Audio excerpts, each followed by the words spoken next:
Hola, tengo 58 años y vivo en Guadalajara. Hace 30 años corté todo contacto con mi madrastra después de una infancia que prefería olvidar. Pero una llamada del hospital cambió todo. Ella me había puesto como su único contacto de emergencia. Durante 18 meses viví una montaña rusa emocional que me enseñó que el amor a veces se disfraza de maneras que no reconocemos. Hoy quiero contarte cómo una mujer que creí que me odiaba guardó mis dibujos de niña durante décadas, cómo descubrí que tengo una hermana que nunca supe que existía, y por qué decidí perdonar cuando parecía imposible. Si mi historia te conmueve, déjame un comentario y suscríbete. Necesito saber que no estoy sola en esto. Mi nombre es Elena Martínez, tengo 58 años, y durante 3 décadas he vivido en las tranquilas calles empedradas de Guadalajara, México.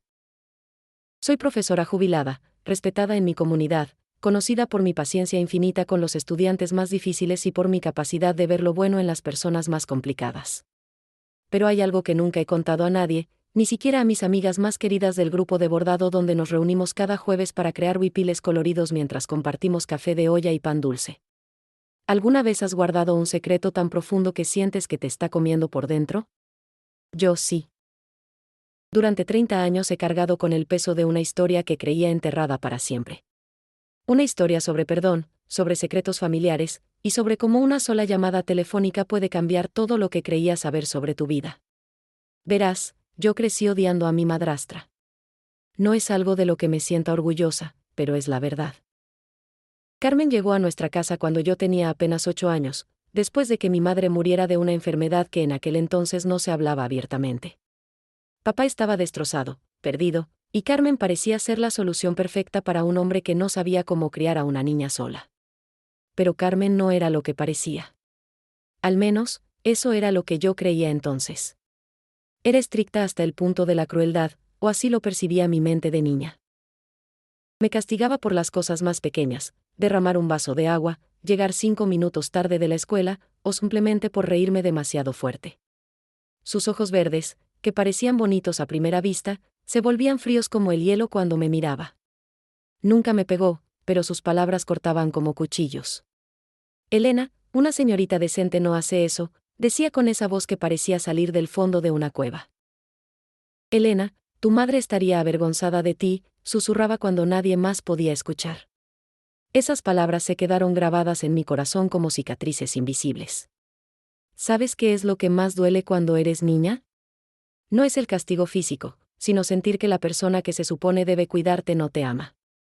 Yo crecí sintiéndome como una extraña en mi propia casa, como si fuera una carga que Carmen tenía que soportar por amor a mi padre. A los 18 años me escapé.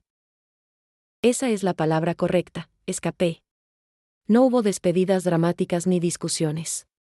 Simplemente empaqué mis pocas pertenencias una madrugada de febrero, dejé una carta para papá explicándole que necesitaba encontrar mi propio camino, y me subí al primer autobús que salía hacia Guadalajara.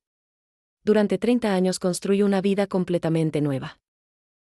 Me convertí en maestra, me casé con un hombre bueno que murió demasiado joven de un ataque al corazón, crié a mis estudiantes como si fueran mis propios hijos, y encontré paz en las tradiciones mexicanas que Carmen nunca me había permitido explorar completamente.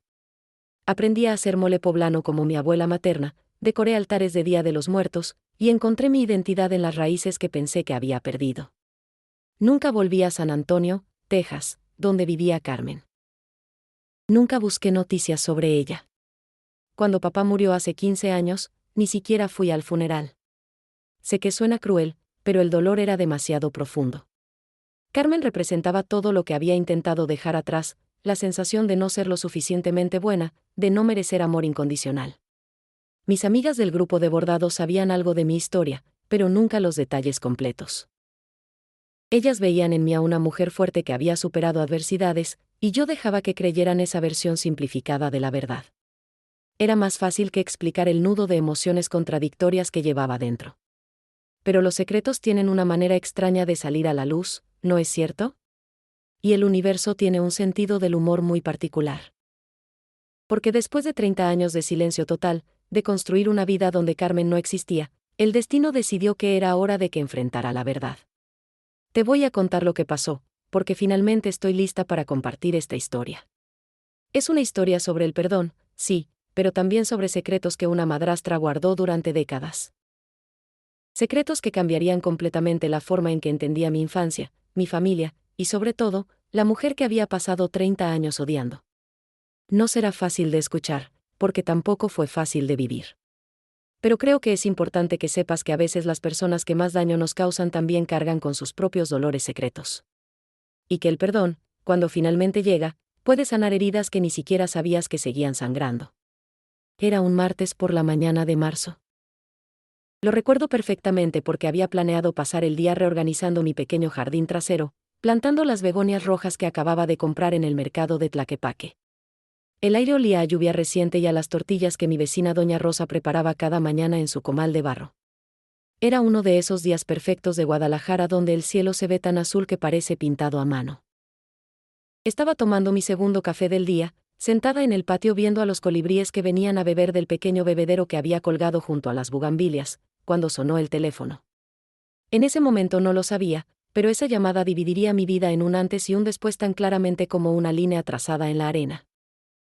Elena Martínez, preguntó una voz de mujer con acento americano, hablando en español con esa pronunciación cuidadosa que usan los que aprendieron el idioma en la escuela. Sí, soy yo, respondí, sintiéndome inmediatamente alerta. ¿Quién podría estar llamándome desde Estados Unidos? Mi nombre es Sara Martínez, soy trabajadora social del Hospital Methodist en San Antonio, Texas. La estoy llamando porque usted aparece como contacto de emergencia de la señora Carmen Rodríguez. Ella está internada en nuestro hospital y, bueno, su condición es delicada. El café se me derramó sobre la falda. Carmen. Después de 30 años, ese nombre atravesó mi tranquilidad matutina como un rayo. Mi primera reacción fue negar. Tenía que ser un error. Disculpe, pero creo que se equivoca.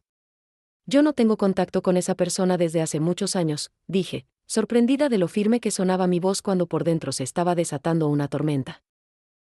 Entiendo que puede ser confuso, señora Martínez, pero ella la designó específicamente como su contacto de emergencia. De hecho, tenemos documentos que muestran que ha estado actualizando su información de contacto regularmente. Ella nos dijo que usted es la única familia que le queda, ¿la única familia que le queda? ¿Carmen había estado siguiendo mi rastro todos estos años?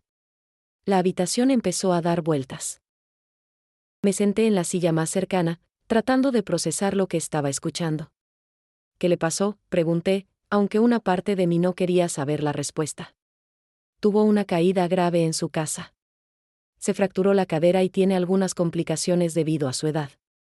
Tiene 78 años ahora, señora Martínez. Está consciente, pero necesita ayuda para tomar decisiones médicas importantes. 78 años. Carmen, la mujer que en mis memorias era una figura imponente e intimidante, ahora era una anciana que se había caído sola en su casa.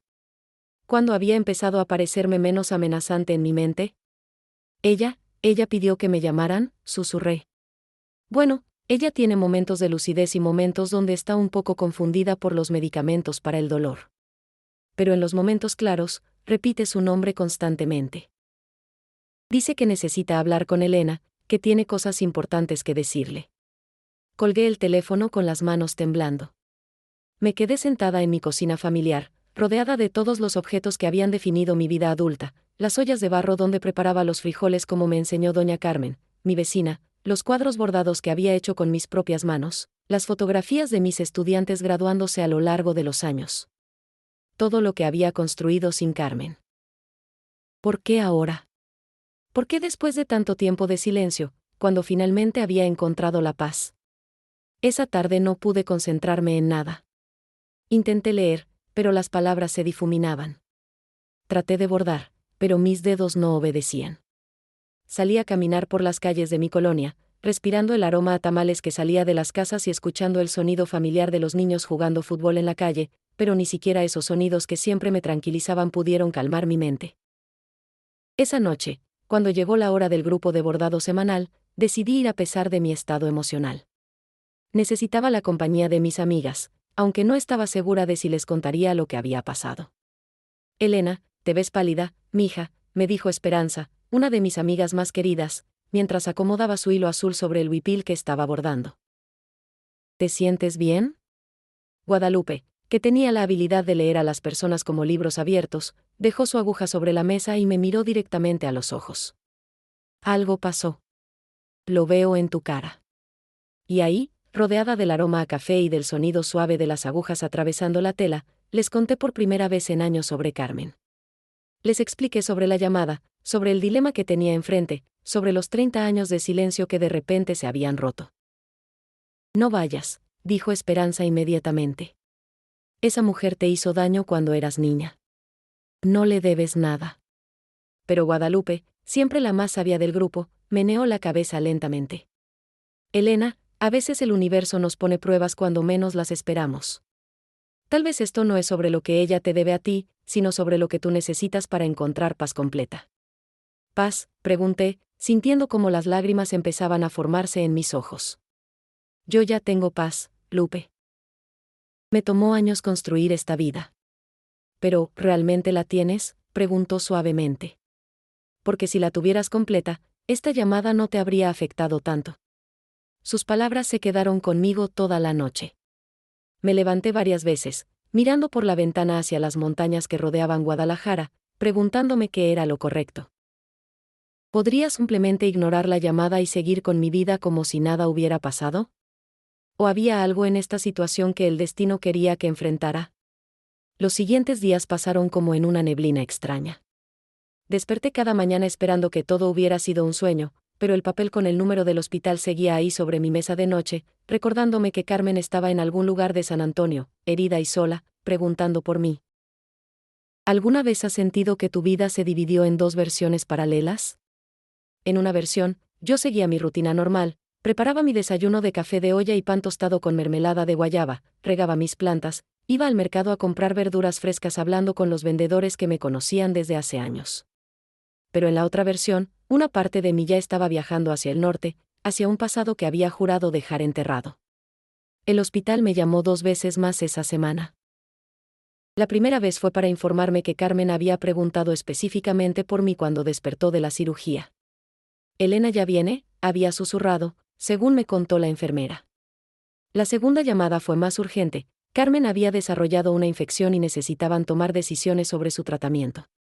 «Señora Martínez», me dijo la doctora con voz gentil pero firme, «entiendo que esta situación es complicada, pero necesitamos que alguien venga. Ella no tiene a nadie más, y hay decisiones médicas importantes que debemos tomar en los próximos días». Esa noche, mientras preparaba mi cena solitaria, un simple plato de quesadillas con quelites que había comprado en el mercado, tomé una decisión que me sorprendió a mí misma. Iría a San Antonio, pero solo por unos días. Solo para asegurarme de que Carmen recibiera la atención médica que necesitaba, y luego regresaría a mi vida en Guadalajara. No tenía que ser más complicado que eso. Pero oh, qué equivocada estaba.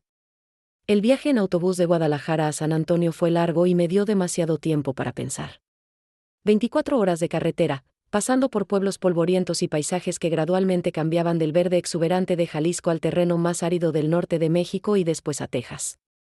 A medida que nos acercábamos a la frontera, empecé a escuchar más inglés mezclado con español, y el aroma de las comidas familiares empezó a cambiar. Menos mole, más barbacoa. Menos tortillas de maíz, más de harina. Cuando finalmente llegué a San Antonio, la ciudad me golpeó con una mezcla extraña de familiaridad y alienación. Las calles olían a una combinación de comida Tex-Mex y asfalto caliente. Escuchaba mariachi mezclado con country en la radio de los taxis. Era como estar en un mundo que era mexicano pero no completamente mexicano, americano pero no completamente americano. El Hospital Methodist era un edificio moderno y imponente que no se parecía en nada a los hospitales más pequeños de Guadalajara que conocía. El aire acondicionado era tan fuerte que tuve que ponerme el suéter que había empacado, y el olor a desinfectante y medicinas era abrumador después de años de estar acostumbrada a los remedios caseros y las hierbas que usábamos en mi barrio. «¿Viene a ver a Carmen Rodríguez?», me preguntó la recepcionista cuando me acerqué al mostrador. Su español tenía ese acento texano que hace que las palabras suenen más suaves, más redondeadas. «Sí», dije, y mi voz sonó extraña hasta a mí misma. «Soy Elena Martínez». «Ah, usted es Elena. Carmen ha estado preguntando por usted todos los días. Déjeme avisarle a la enfermera Sara que está aquí». Mientras esperaba en la sala de espera, observé a las familias que iban y venían. Había abuelas mexicanas hablando en voz baja mientras rosarios, madres jóvenes cargando bebés que lloraban, hombres con sombreros vaqueros leyendo periódicos en inglés y español. Era un microcosmos de la vida fronteriza que había olvidado que existía. ¿Señora Martínez? Una mujer rubia y alta se acercó a mí con una sonrisa cálida. Soy Sara, la trabajadora social con quien habló por teléfono. Me da mucho gusto conocerla finalmente. Sara me explicó la condición de Carmen mientras caminábamos por pasillos que olían a limpio pero también a tristeza. Ha tenido altos y bajos desde la cirugía, me dijo. Algunos días está muy lúcida y conversadora, otros días parece estar reviviendo memorias del pasado.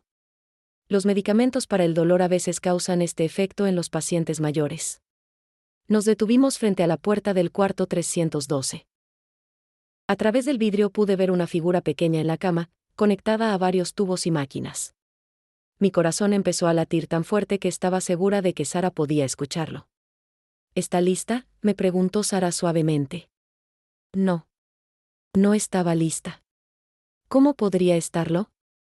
Pero asentí de todos modos, porque a veces en la vida tienes que hacer cosas para las que nunca estarás completamente preparada. Sara abrió la puerta y entré a un cuarto que cambiaría para siempre la forma en que entendía mi propia historia. La mujer en la cama no se parecía en nada a la Carmen de mis memorias.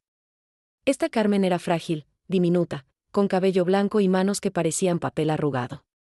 Sus ojos verdes, que una vez me habían parecido tan fríos, ahora se veían perdidos y vulnerables. Elena, susurró cuando me vio.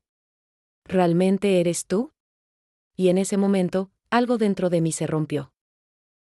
No era la ira que había esperado sentir, ni el miedo que había cargado durante tantos años. Era algo mucho más complicado, una mezcla de tristeza, confusión, y algo que no quería admitir aún, pero que se sentía peligrosamente parecido a la compasión. Sí, Carmen, dije, acercándome lentamente a la cama. Soy yo. Vine tan rápido como pude. Sus ojos se llenaron de lágrimas, y por primera vez en 30 años, vi a Carmen llorar. Pensé que nunca más te volvería a ver, susurró Carmen, y su voz sonaba tan diferente a como la recordaba. Ya no tenía esa autoridad fría que me había aterrorizado cuando era niña. Ahora sonaba quebradiza, como si las palabras le dolieran al salir. Me senté en la silla junto a su cama, manteniendo cierta distancia pero lo suficientemente cerca para poder escucharla sin que tuviera que esforzarse. La habitación estaba llena de esos sonidos del hospital que te recuerdan constantemente que la vida es frágil, el pitido suave de las máquinas, el murmullo de conversaciones en el pasillo, el eco de pasos de enfermeras caminando de un cuarto a otro. ¿Por qué me pusiste como tu contacto de emergencia, Carmen?, pregunté directamente. No tenía sentido dar vueltas alrededor del tema. No hemos hablado en 30 años. Ella cerró los ojos por un momento, y pensé que se había quedado dormida o que tal vez los medicamentos la habían confundido otra vez. Pero después de unos segundos, los abrió y me miró con una claridad que me sorprendió. Porque eres la única familia real que tengo, dijo simplemente. Y porque hay cosas que necesitas saber antes de que sea demasiado tarde. ¿Qué cosas?, pregunté, aunque no estaba segura de querer escuchar la respuesta. Carmen trató de moverse en la cama pero hizo una mueca de dolor. Elena, yo sé que piensas que fui una madrastra terrible. Y tal vez tengas razón. Pero había razones que una niña no podía entender entonces. Sentí esa familiar sensación de defensa que había desarrollado durante mi infancia. Carmen, yo era una niña que acababa de perder a su madre. No necesitaba una disciplinaria estricta, necesitaba amor y comprensión. Lo sé, dijo, y lágrimas empezaron a rodar por sus mejillas arrugadas. Dios mío, ¿cómo lo sé? Pero yo no sabía cómo ser madre, Elena. Nunca había tenido una madre que me enseñara cómo amar a un niño. Esas palabras me detuvieron. En todos mis años de resentimiento hacia Carmen, nunca había pensado en su propia historia, en cómo había llegado a ser la mujer que conocí. Para mí, había existido únicamente en el contexto de mi dolor. ¿Qué quieres decir?, pregunté, sintiendo como mi curiosidad empezaba a luchar contra mi resistencia. Carmen suspiró profundamente. Yo crecí en un orfanato en El Paso. Nunca conocí a mis padres biológicos. Cuando conocí a tu papá, él era todo lo que había soñado, un hombre bueno, trabajador, que me hacía sentir como si finalmente perteneciera a algún lugar. Pero cuando me llevó a casa y te conocí, se detuvo, como si las siguientes palabras fueran demasiado difíciles de decir. ¿Qué pasó cuando me conociste?, presioné, aunque mi voz salió más suave de lo que había planeado. Tú eras tan perfecta, Elena. Tan llena de vida y alegría. Te parecías tanto a tu madre en las fotografías que tu papá me había enseñado. Y yo tenía tanto miedo de no ser suficiente, de que te dieras cuenta de que yo no sabía cómo ser una madre, que reaccioné de la única manera que conocía, siendo estricta, tratando de moldearte en lo que pensaba que era correcto. Esto no era lo que había esperado escuchar. Durante años, había asumido que Carmen había sido cruel por naturaleza, o porque simplemente no me quería. Nunca había considerado que su comportamiento pudiera haber venido de sus propios miedos e inseguridades. Pero Carmen, dije, tratando de mantener mi voz calmada, algunas de las cosas que decías, me hacían sentir como si no fuera digna de amor. Elena, por favor perdóname, susurró, y ahora estaba llorando abiertamente. Yo decía esas cosas cuando estaba frustrada conmigo misma, no contigo. Cada vez que te castigaba o te hablaba duramente, moría un poco por dentro. Pero no sabía cómo parar, no sabía cómo ser diferente. La enfermera Sara entró en ese momento para revisar las medicinas de Carmen, y aprovechó para preguntarme si necesitaba algo. Me dio cuenta de que había estado en el hospital por más de 2 horas y que afuera ya había oscurecido. ¿Dónde te estás quedando, Elena?, preguntó Carmen cuando Sara se fue. En un hotel cerca de aquí, respondí. Solo vine por unos días, para asegurarme de que estuvieras bien. Carmen asintió, pero pude ver la tristeza en sus ojos. ¿Te puedo pedir un favor? ¿Qué?, pregunté, aunque todo mi instinto me decía que fuera cuidadosa. En mi apartamento hay una caja de madera en mi closet. Es una caja café con flores pintadas. ¿Podrías traérmela mañana? Hay cosas allí que quiero que veas. Algo en su voz me hizo asentir antes de poder pensarlo demasiado. Está bien. Te puedo traer lo que necesites. Carmen me dio las llaves de su apartamento y la dirección, y cuando me levanté para irme, me agarró la mano con una fuerza sorprendente para alguien tan frágil. Elena, dijo, mirándome directamente a los ojos, yo sé que no tengo derecho a pedirte esto después de todos estos años, pero... ¿puedes darme una oportunidad de explicarte el resto? Hay tanto que no sabes, tanto que necesitas escuchar. Esa noche, en mi cuarto de hotel que olía a detergente industrial y tenía esa decoración impersonal de todos los hoteles de cadena, me quedé despierta mirando las llaves de Carmen sobre la mesa de noche. Eran llaves ordinarias, de metal plateado, atadas con un llavero gastado que tenía la forma de un cacto. Pero representaban una decisión que sabía que cambiaría algo fundamental en mi vida. Estaba lista para abrir no solo la puerta de su apartamento, sino también la puerta a verdades que había estado evitando durante 3 décadas. ¿Y qué pasaría si lo que encontrara en esa caja cambiara completamente la forma en que entendía mi infancia? Afuera, San Antonio vibraba con los sonidos de la noche, música tejana saliendo de los bares, el tráfico en la autopista, sirenas distantes. Era una ciudad que vivía entre dos mundos, exactamente como me sentía yo en ese momento. A la mañana siguiente desperté con esa sensación extraña que tienes cuando estás en un lugar desconocido y por un momento no recuerdas dónde estás. El sol entraba por las cortinas baratas del hotel, y el aire acondicionado hacía ese ruido constante que te recuerda que estás en una habitación sin personalidad, lejos de casa. Pero las llaves de Carmen seguían ahí sobre la mesa de noche, brillando con la luz de la mañana como si fueran algo mágico en lugar de simples pedazos de metal. Decidí ir primero a desayunar a una pequeña cafetería mexicana que había visto la noche anterior cerca del hotel. Necesitaba café real, no el agua coloreada que servían en el lobby del hotel, y quería estar rodeada de sabores familiares antes de enfrentar lo que fuera que me esperaba en el apartamento de Carmen. La cafetería se llamaba El Corazón de Jalisco, y en cuanto entré, el aroma a café de olla y canela me transportó inmediatamente a casa. La dueña, una señora mayor con delantal florido, me saludó en español con acento tapatío. ¿Eres de Guadalajara, mija?, me preguntó cuando oyó mi forma de hablar. Sí, señora. Llevo muchos años viviendo allá. Se nota en tu acento. Yo soy de Lagos de Moreno. ¿Qué te sirvo? Pedí huevos rancheros, café de olla y pan dulce. Mientras esperaba mi comida, escuché las conversaciones a mi alrededor, familias hablando en spanglish, trabajadores de construcción planeando su día, madres jóvenes organizando el cuidado de sus hijos. Era reconfortante estar rodeada de la vida normal y cotidiana antes de sumergirme en los secretos del pasado. ¿Todo bien, mija?, me preguntó la señora cuando notó que apenas había tocado mi comida. ¿Te ves preocupada? Estoy visitando a alguien en el hospital, dije, sin entrar en detalles. Alguien de mi pasado. Ella asintió con esa sabiduría que tienen las mujeres mayores. Ah, esas son las visitas más difíciles. Cuando el pasado viene a buscarnos, nunca estamos completamente preparadas. Sus palabras me acompañaron mientras manejaba el carro rentado hacia el apartamento de Carmen. La dirección me llevó a un complejo de viviendas para personas mayores en el lado oeste de San Antonio. Era un lugar bien mantenido pero modesto, edificios de 2 pisos color beige con jardines pequeños llenos de cactus y plantas del desierto. El apartamento 23B estaba en el segundo piso. Cuando abrí la puerta, me golpeó inmediatamente el aroma a canela y lavanda. No era lo que había esperado. En mis memorias, Carmen era una mujer fría y estricta, pero este apartamento se sentía cálido, acogedor, lleno de vida. Las paredes estaban cubiertas de fotografías, pero no cualquier fotografías. Mientras caminaba lentamente por la sala, me di cuenta de que muchas de ellas eran mías.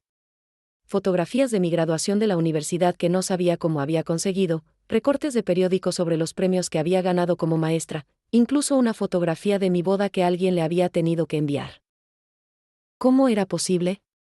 ¿Carmen había estado siguiendo mi vida durante todos estos años? Encontré la caja que me había pedido en el closet de su recámara, exactamente donde había dicho que estaría. Era una caja de madera pintada a mano con flores pequeñas de colores brillantes, el tipo de artesanía que encuentras en los mercados mexicanos. Cuando la levanté, me sorprendió lo pesada que era. No pude resistir la tentación de abrirla ahí mismo, sentada en el borde de la cama de Carmen. Adentro encontré tesoros que no sabía que existían. Estaban todos mis dibujos de cuando era niña, cuidadosamente preservados entre papel tisue. Dibujos con crayones de nuestra familia, papá, Carmen y yo sonriendo bajo un sol amarillo brillante. Tarjetas del Día de las Madres que había hecho en la escuela dirigidas a mamá Carmen. Pequeñas notas que había escrito y aparentemente nunca entregado, gracias por hacer mi almuerzo favorito, y te quiero mucho. ¿Por qué Carmen había guardado todas estas cosas? En mis memorias, ella había sido indiferente a mis expresiones de cariño cuando era niña. Pero aquí estaba la evidencia de que no solo las había valorado, sino que las había cuidado como tesoros durante décadas. Había también cartas. Docenas de cartas escritas a mano en papel con membrete del apartamento, todas dirigidas a mí, ninguna enviada jamás. Con manos temblorosas, abrí la primera. Querida Elena, comenzaba, hoy cumples 15 años y no estás aquí para celebrarlo. Me pregunto si recuerdas cómo solíamos hacer pastel de 3 leches juntas los domingos. ¿Pasteles de 3 leches? ¿Domingos juntas? Esas memorias parecían venir de la vida de otra persona. Yo no recordaba haber hecho pasteles con Carmen. Solo recordaba sus críticas, sus reglas estrictas, la sensación constante de que nunca era lo suficientemente buena. Seguí leyendo. Carta tras carta, año tras año. Carmen describiendo graduaciones a las que no podía asistir, matrimonio que no había sido invitada a celebrar, logros profesionales de los que se había enterado a través de contactos mutuos. Pero lo más impactante eran las disculpas. En cada carta, Carmen se disculpaba por algo diferente, por haber sido demasiado estricta, por no haber sabido expresar su amor, por haber dejado que sus propios miedos dañaran nuestra relación. Elena, decía una carta fechada 5 años atrás, contrato investigadores para mantenerme al tanto de tu vida porque es la única manera que tengo de sentirme cerca de ti. Sé que no tengo derecho, pero cada logro tuyo me llena de orgullo. Eres la hija que siempre quise tener, la hija que arruiné por no saber cómo amar correctamente. Mi vista se nubló con lágrimas. Todo lo que había creído sobre mi infancia, sobre Carmen, sobre las razones por las que había huido. ¿Había estado equivocada? ¿O era posible que ambas cosas fueran ciertas al mismo tiempo, que Carmen hubiera sido estricta y difícil, pero también que me hubiera amado de una manera que una niña herida no podía ver? En el fondo de la caja encontré algo que me dejó sin aliento, un álbum de fotos dedicado completamente a mí. Fotos de cuando era bebé que no sabía que existían, fotos de cumpleaños que había olvidado, Momentos familiares que en mi memoria habían sido eclipsados por los conflictos pero que aquí se veían felices, normales, llenos de amor. Había una foto en particular que me hizo llorar, Carmen y yo en la cocina, yo tendría unos 10 años, las dos con delantales llenos de harina, sonriendo a la cámara. Yo estaba parada en una silla para alcanzar el mostrador, y Carmen tenía su brazo alrededor de mí en un gesto protector. La felicidad en nuestras caras era innegable. ¿Cómo había olvidado ese momento? ¿Cómo había permitido que los momentos difíciles borraran completamente los momentos felices? Me quedé ahí sentada en el apartamento de Carmen durante horas, rodeada de evidencia de un amor que nunca había sabido que existía, sintiendo como si todo lo que había creído sobre mi vida necesitara ser reescrito. Cuando finalmente regresé al hospital esa tarde, llevando la caja como Carmen me había pedido, sabía que nuestra conversación iba a ser muy diferente a lo que había esperado. Carmen estaba despierta cuando llegué, y sus ojos se iluminaron cuando vio la caja en mis manos. Había más color en sus mejillas que el día anterior, y parecía más alerta, aunque seguía conectada a varios tubos y monitores. «¿La encontraste?», dijo con una sonrisa pequeña. «¿La abriste?». Me senté en la silla junto a su cama, colocando la caja sobre mis piernas. «Sí, la abrí». «Carmen, ¿por qué guardaste todas esas cosas? ¿Por qué escribiste todas esas cartas que nunca enviaste?». Sus ojos se llenaron de lágrimas otra vez. «Porque eras lo más importante en mi vida, Elena, aunque fuera demasiado orgullosa o demasiado asustada para decírtelo cuando debería haberlo hecho». «Pero Carmen», dije, sintiendo como mi voz se quebraba, «yo recuerdo tantos momentos difíciles. Tu enojo cuando rompía algo, las reglas estrictas, la sensación de que nunca podía hacer nada bien». «Todo eso es verdad también», admitió Carmen. «Yo fui demasiado estricta, demasiado exigente. Pero Elena, necesitas entender el contexto completo». Carmen me contó entonces su historia real, no la versión editada que yo había conocido cuando era niña. Me habló sobre crecer en el orfanato, donde el afecto era un lujo que no podían permitirse y la disciplina estricta era la única forma que conocían de mantener el orden. Me explicó que cuando conoció a papá, él estaba tan destrozado por la muerte de mi madre que ella sintió que tenía que ser fuerte por los dos, que tenía que mantener nuestra familia funcionando sin importar el costo emocional.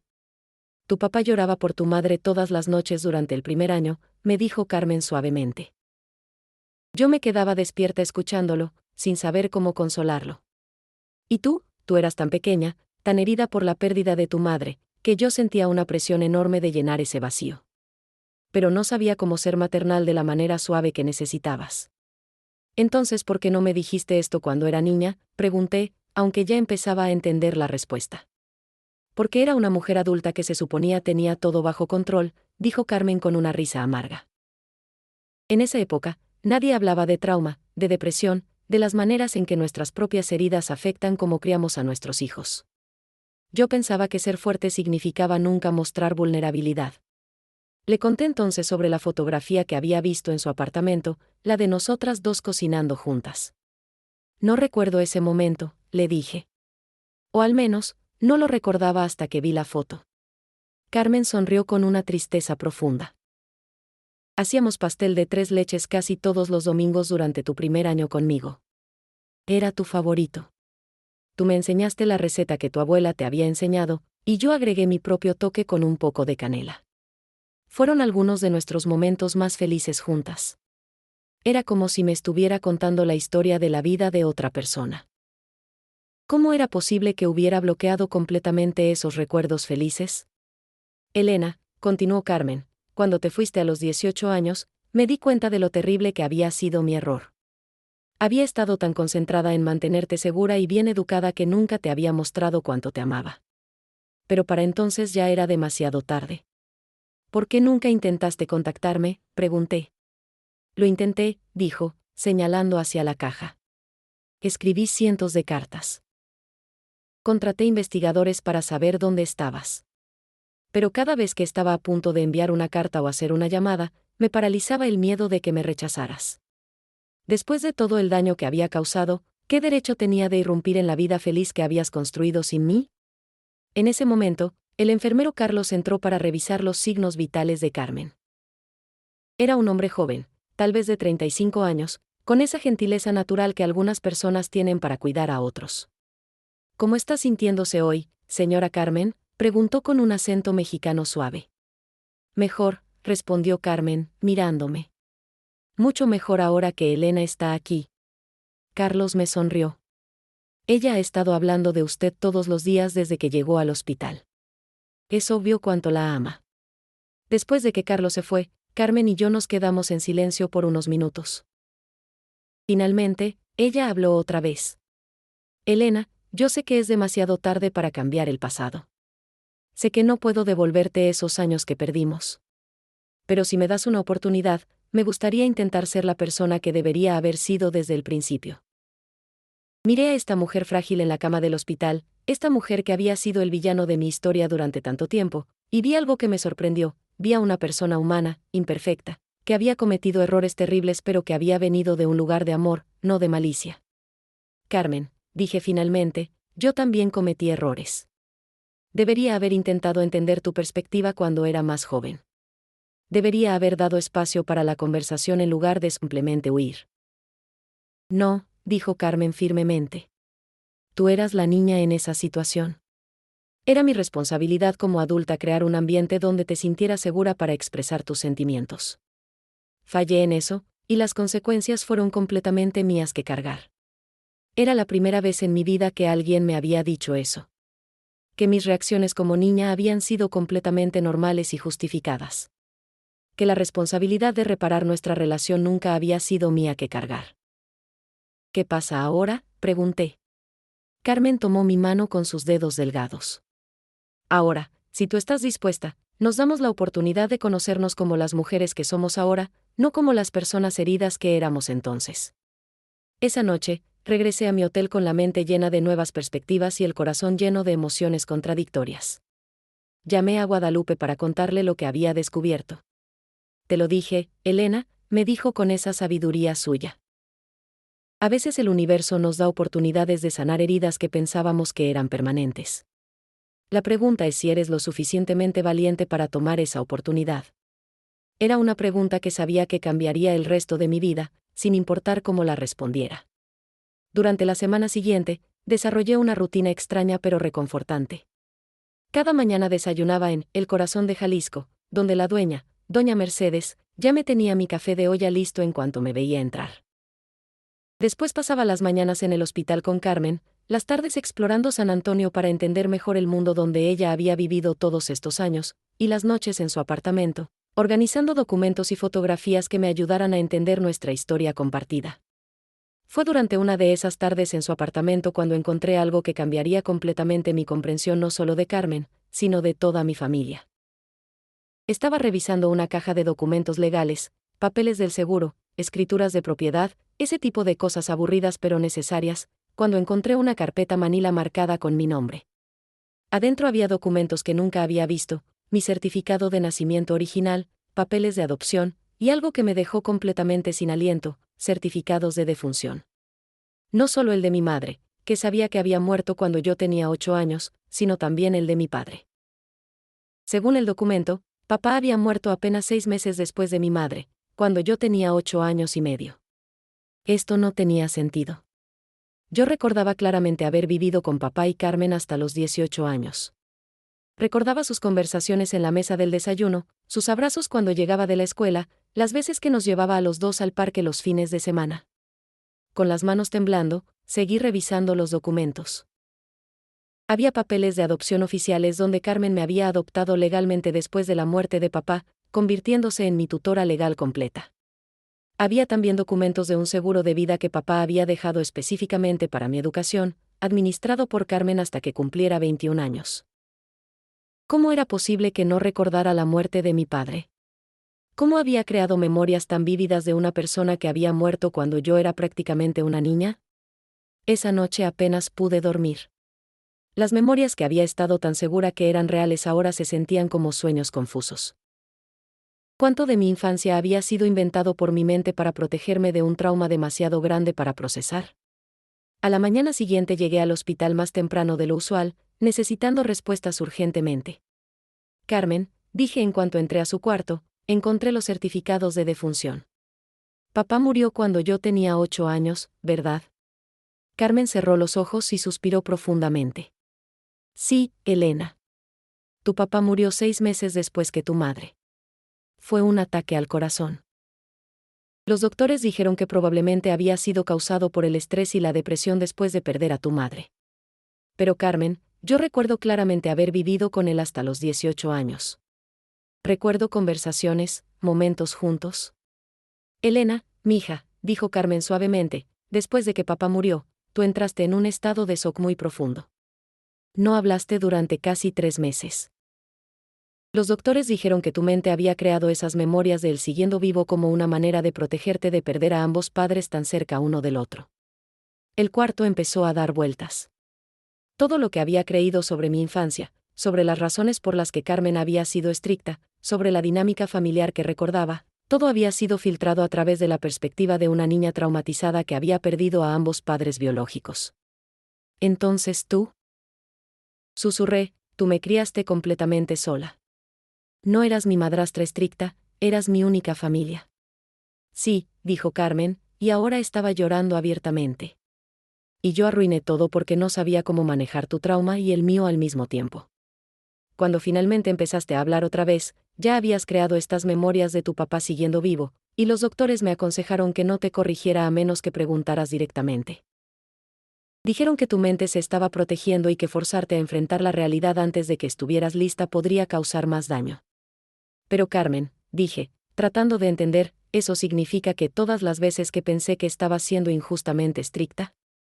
Era una mujer de 25 años que de repente se encontró criando sola a una niña profundamente traumatizada, sin ningún apoyo, sin experiencia, sin idea de lo que estaba haciendo, terminó Carmen. Elena, yo trabajaba 2 empleos para mantenernos.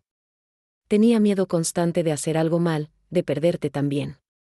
Mi manera de mostrar amor era asegurarme de que estuviera segura, bien educada, preparada para el mundo.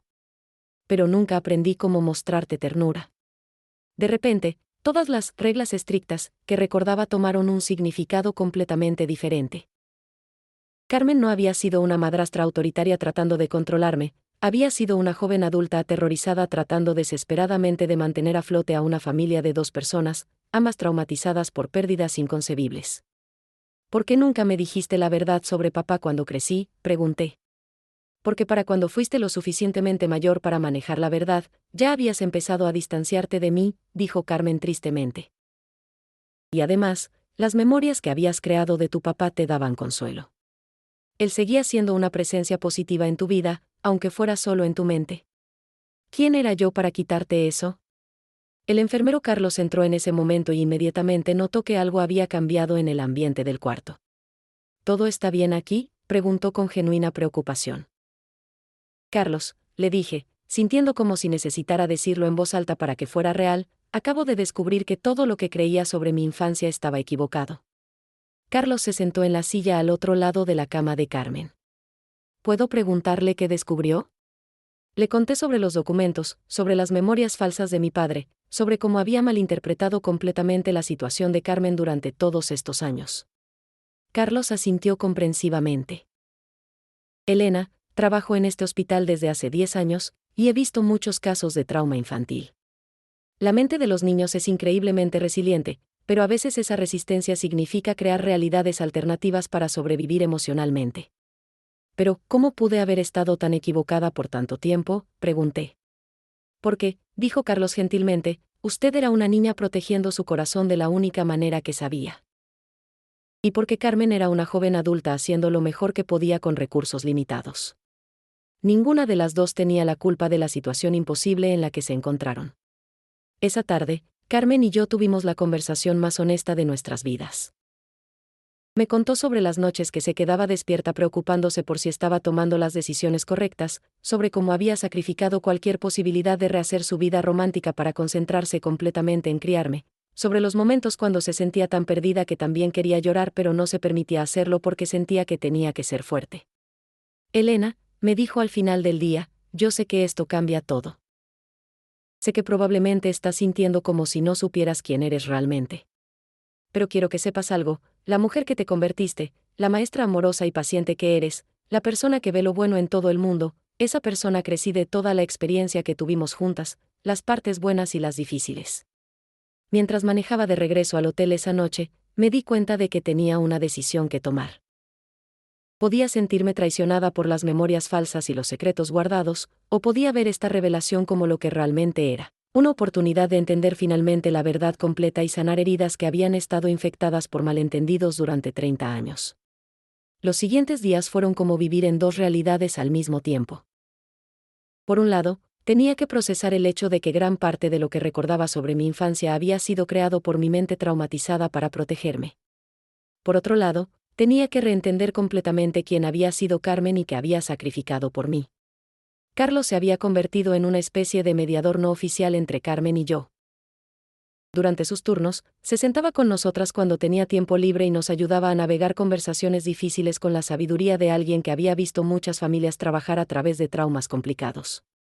Elena, me dijo una tarde mientras Carmen dormía la siesta, puedo ver que está luchando con sentimientos de culpa por haber malinterpretado la situación durante tanto tiempo. Pero necesita entender que usted era una niña que había perdido a ambos padres en el espacio de 6 meses. Su mente hizo exactamente lo que tenía que hacer para ayudarla a sobrevivir. Pero Carlos, dije, durante 30 años he estado resentida con una mujer que sacrificó su vida entera por mí. Me he estado sintiendo como víctima cuando en realidad Carmen era la que estaba en una situación imposible. Las dos pueden ser verdad al mismo tiempo, dijo Carlos sabiamente. Carmen pudo haber estado en una situación imposible y usted pudo haber experimentado dolor real de su manera de manejar esa situación. El trauma no siempre es sobre intenciones maliciosas, a veces es sobre personas buenas en circunstancias terribles que no tienen las herramientas emocionales para manejarlas perfectamente. Esa misma tarde, cuando Carmen despertó, le pregunté algo que había estado en mi mente durante días. Carmen, ¿alguna vez te arrepentiste de adoptarme? ¿Alguna vez pensaste que tu vida habría sido más fácil si me hubieras dado en adopción a otra familia después de que papá murió? Carmen me miró con una expresión de sorpresa genuina. Elena, ¿cómo puedes preguntarme eso? Tú eras lo único que me quedaba de la única familia real que había conocido. Adoptar oficialmente fue lo más fácil que decidí en mi vida. Pero sacrificaste tanto, insistí. Tu juventud, posibles relaciones, oportunidades. Elena, dijo Carmen, tomando mi mano, escúchame bien. Tú no fuiste un sacrificio. Fuiste un regalo. Sí, hubo momentos cuando me sentí abrumada, cuando no sabía qué hacer, cuando cometí errores terribles. Pero nunca, ni por un segundo, deseé que las cosas fueran diferentes. Carmen me contó entonces sobre las cartas que había guardado en la caja, las que nunca me había enviado.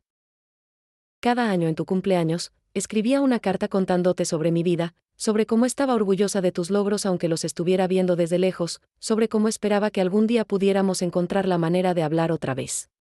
¿Por qué nunca las enviaste?, pregunté por enésima vez, aunque cada vez entendía mejor la respuesta. Porque tenía miedo de que me dijeras que no querías saber nada de mí. Al menos viviendo con la esperanza de que algún día podríamos reconectarnos, no tenía que enfrentar la posibilidad del rechazo definitivo.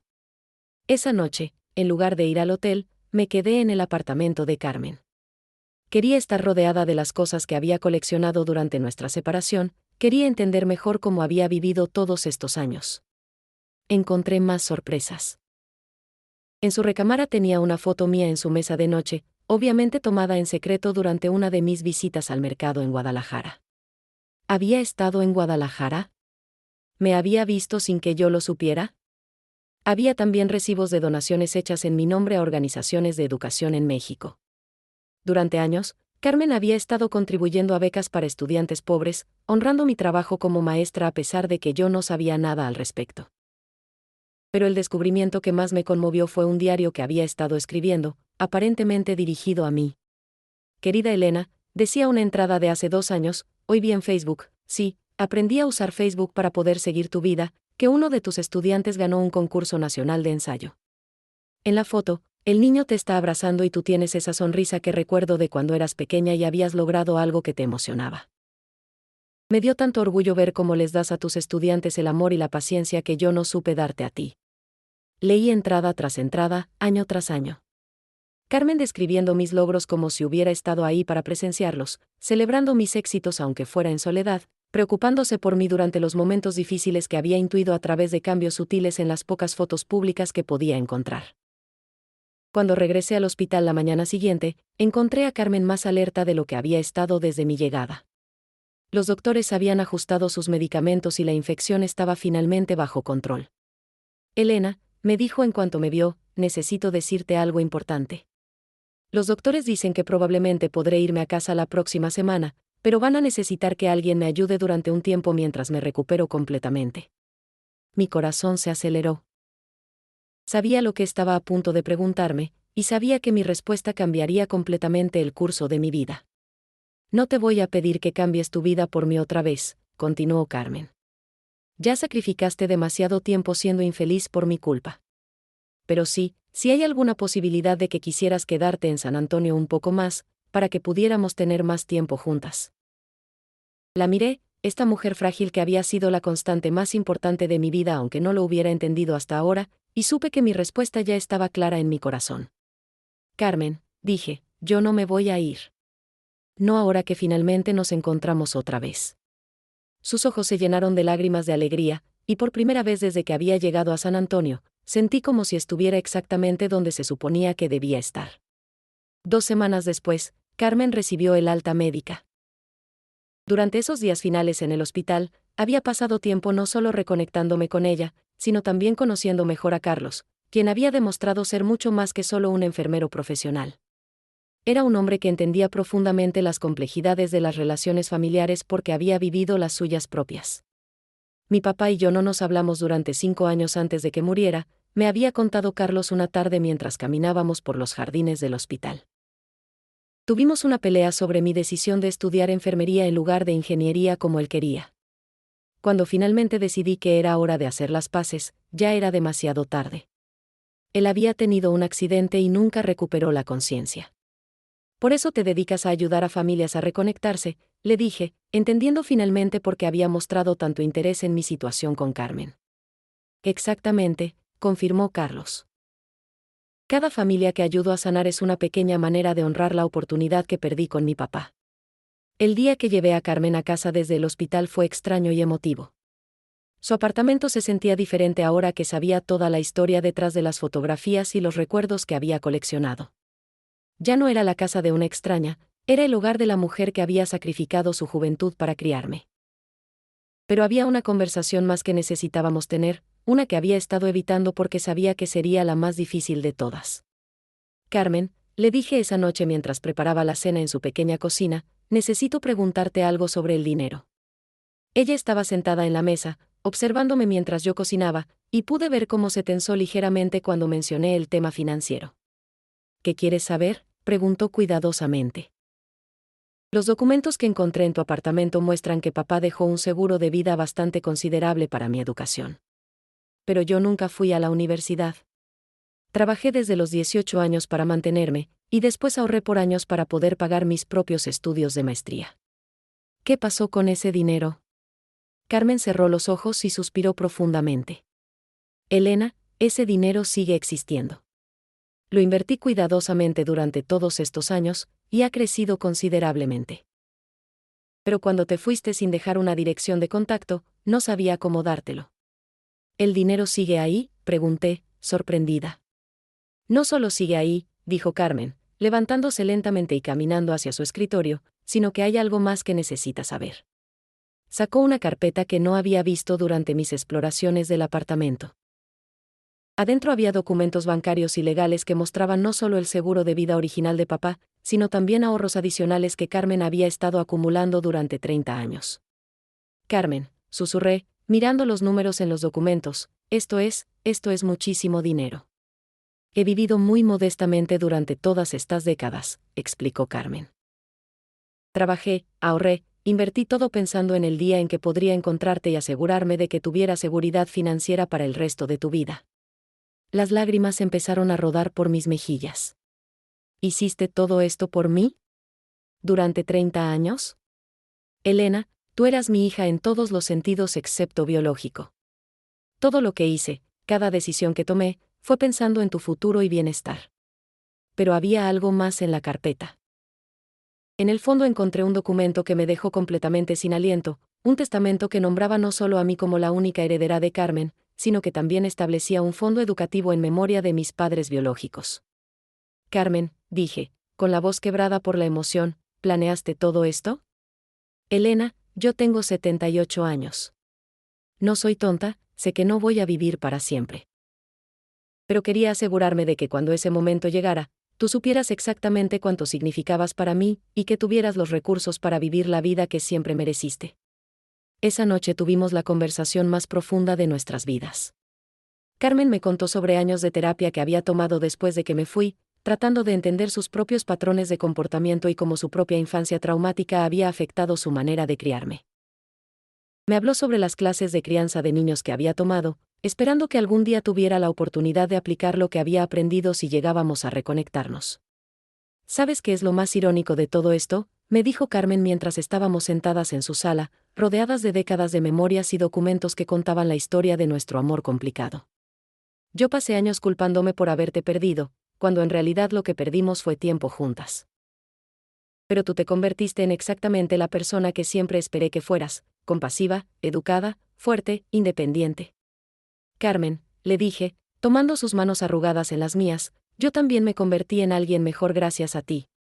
Aunque no fue de la manera que ninguna de las dos planeamos, tu crianza me enseñó disciplina, responsabilidad y la importancia de trabajar duro por lo que quieres en la vida. ¿Puedes perdonarme?, susurró Carmen, por todos los errores que cometí cuando no sabía cómo hacer las cosas mejor. Carmen, dije, sintiendo como si las palabras vinieran de una parte de mí que había estado esperando 30 años para poder decirlas, no hay nada que perdonar. Eras una joven que hacía lo mejor que podía en circunstancias imposibles. Pero más importante, ¿puedes perdonarme tú a mí por haberte juzgado tan duramente sin entender la situación completa? Elena, mi amor, dijo Carmen, abrazándome por primera vez en 3 décadas, nunca hubo nada que perdonarte. Fuiste una niña traumatizada reaccionando naturalmente a circunstancias que estaban más allá de tu control. Nos quedamos abrazadas en su sala durante mucho tiempo, dos mujeres que finalmente habían encontrado la manera de entenderse completamente. Afuera, San Antonio vibraba con sus sonidos nocturnos familiares, pero adentro había una paz que ninguna de las dos había experimentado en 30 años. 6 meses después, mi vida se veía completamente diferente a como había sido cuando recibí esa primera llamada del hospital. Había tomado una jubilación temprana de mi trabajo en Guadalajara y me había mudado permanentemente a San Antonio para cuidar de Carmen. Pero, cuidar, no era realmente la palabra correcta, más bien estábamos aprendiendo a vivir juntas como la familia que siempre habíamos sido pero nunca habíamos tenido la oportunidad de ser. Carmen se había recuperado completamente de su fractura de cadera, y aunque se movía un poco más lentamente que antes, su espíritu había florecido de maneras que no había visto en décadas. Tener a alguien con quien compartir sus días había devuelto una vitalidad a sus ojos que me hizo darme cuenta de lo sola que había estado durante todos estos años. Carlos había sido una constante durante este tiempo de transición. Lo que había empezado como amistad basada en circunstancias del hospital había crecido hasta convertirse en algo más profundo. Él entendía mis complicaciones familiares de una manera que nadie más podía, y su presencia gentil había sido un ancla durante los momentos cuando navegar mi nueva realidad se sentía abrumador. ¿Alguna vez te arrepientes de haber venido?, me preguntó Carlos una tarde mientras caminábamos por el Riverwalk de San Antonio, disfrutando del aroma a comida Tex-Mex que salía de los restaurantes y el sonido de mariachi que flotaba sobre el agua. Al contrario, le dije, mirando las luces que se reflejaban en el río. Siento como si finalmente hubiera encontrado el lugar donde se suponía que debía estar todo este tiempo. Habíamos establecido nuevas tradiciones que honraban tanto mi herencia mexicana como nuestro nuevo hogar en Texas. Los domingos cocinábamos juntas. Carmen había cumplido su promesa de enseñarme a hacer el pastel de 3 leches de mi infancia que había olvidado, y yo le había enseñado las recetas de mole que había aprendido en Guadalajara. Nuestras comidas dominicales ahora incluían tanto tortillas de maíz como de harina, tanto música mariachi como tejana.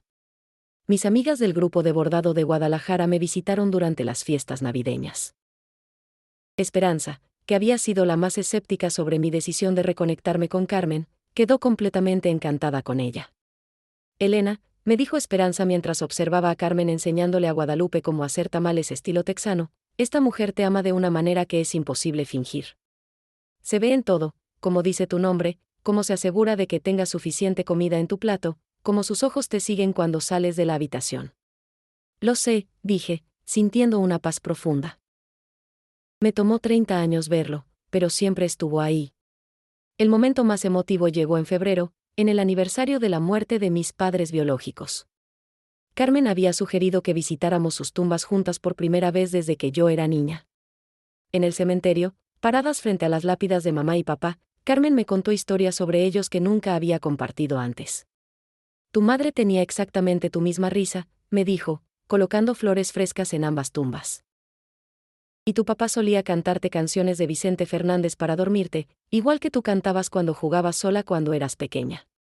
¿Por qué nunca me contaste estas cosas antes?, pregunté. Porque cuando eras niña, pensé que hablar de ellos te haría más triste. Y cuando eras adolescente, ya habías empezado a alejarte de mí. Para cuando me di cuenta de que estos recuerdos podrían haber sido un regalo en lugar de una carga, ya no tenía la oportunidad de compartirlos. Esa tarde, usando el dinero que Carmen había estado guardando para mí durante décadas, establecimos oficialmente la beca educativa en memoria de mis padres.